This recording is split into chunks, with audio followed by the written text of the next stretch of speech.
ससुरा में जाते सखी ससुरा में जाते सखी पूरा हाल को देलक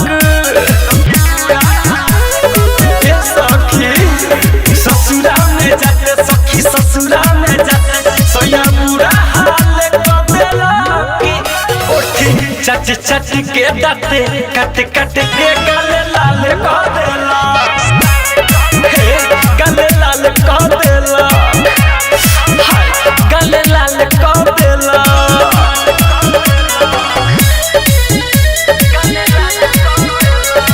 म्यूजिक बाय अर्णव प्रकाश।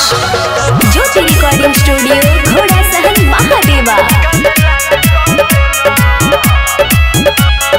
घोड़ा लेकर सोया से पकुद कत रहले बिल्ली में के मुसो भी उधकत रहले घोड़ा लेकर सोया से पकुद कत रहले बिल्ली में के मुसो भी उधकत रहले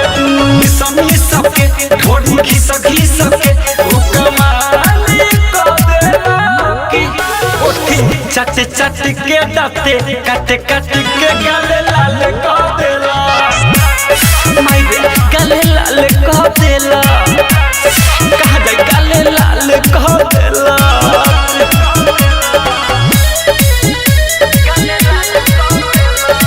म्यूजिक बाय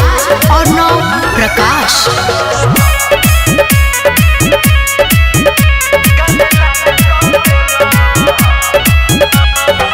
किरण बोलो मुआ के का कोही मामा चले जाइते जानो सुन पहिले हमला ए किरण बोलो मुआ के का कोही मामा चले जाइते जानो सुन पहिले हमला लाइक विकास भइल ना बरादास दुखता रे ध देला की ओठी चट चट के दाते कट कट के गले लाल को देला गले लाल को देला ओ गले लाल को देला ज्योति रिकॉर्डिंग स्टूडियो घोड़ा सहन महादेवा।